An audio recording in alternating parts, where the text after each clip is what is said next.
News one India में आप सभी का स्वागत है और मैं हूं आपके साथ प्रभा जोशी। बीजेपी के राष्ट्रीय अधिवेशन का आज दूसरा दिन है। प्रगति मैदान स्थित भारत मंडपम में बैठक होगी और पार्टी के सभी राष्ट्रीय पदाधिकारी अधिवेशन में मौजूद रहेंगे और बीजेपी शासित राज्यों के मुख्यमंत्री और उप मुख्यमंत्री भी मौजूद रहेंगे।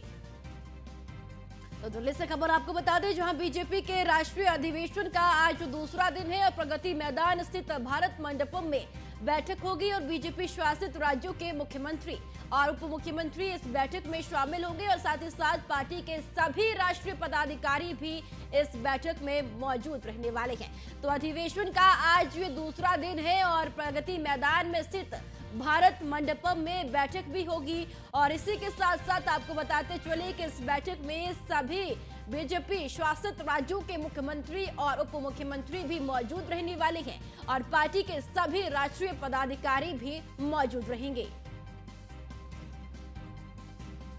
तो बीजेपी के राष्ट्रीय अधिवेशन का आज ये दूसरा दिन है और आज दूसरे दिन आपको बताते चले कि भारत मंडपम में बैठक भी होने जा रही है। प्रगति मैदान स्थित भारत मंडपम में ये बैठक होगी और पार्टी के सभी राष्ट्रीय पदाधिकारी इसमें मौजूद रहने वाले हैं। वहीं आपको बताते चले कि बीजेपी शासित राज्यों के मुख्यमंत्री और साथ ही साथ उप मुख्यमंत्री भी बैठक में मौजूद रहेंगे।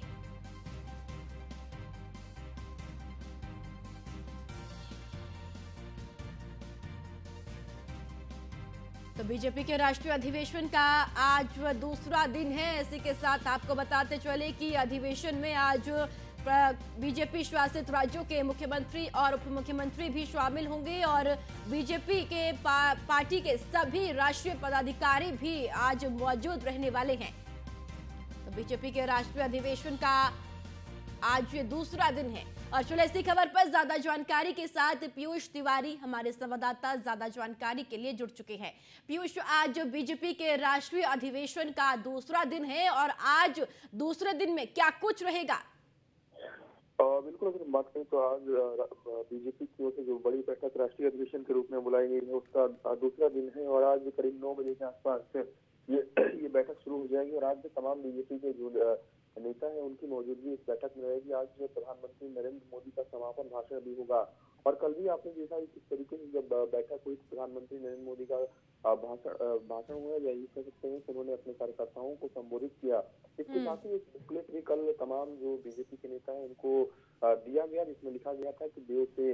देश और राम से राष्ट्र और पूरी तरीके से राम मंदिर का जिक्र पूरे बुकलेट में किया गया था।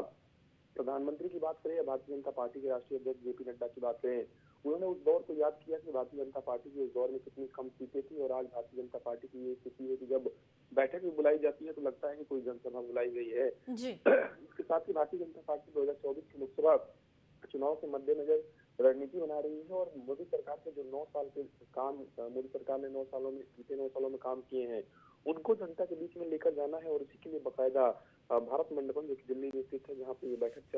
हो रही है वहाँ पर प्रदर्शनी भी लगाई गई है ताकि बीजेपी के तमाम जो केंद्रीय मंत्री तमाम जो नेता हैं तमाम जो सांसद और विधायक हैं वो मोदी सरकार के सभी कामों के बारे में विस्तार रूप से जान सके किस तरीके से तमाम फैसले 9 सालों में लिए गए हैं और वो जनता के बीच में जाकर बताएं जिससे भारतीय जनता पार्टी के प्रति लोगों का विश्वास और भी मजबूत हो। और यही कारण है कि प्रधानमंत्री नरेंद्र मोदी ने भी कल अपने कार्यकर्ताओं को संबोधित किया। इसके साथ ही अगर हम बात करें तो भारतीय जनता पार्टी के राष्ट्रीय अध्यक्ष ने जब संबोधित किया तो उन्होंने कहा कि प्रधानमंत्री ने जो फैसले लिए हैं वो न सिर्फ देश बल्कि विदेशों में भी इसकी चर्चा है। खासतौर से आपने भारत की बात करें या स्टार्टअप इंडिया की बात करें, मेक इन इंडिया की बात करें तो आज एक बड़ी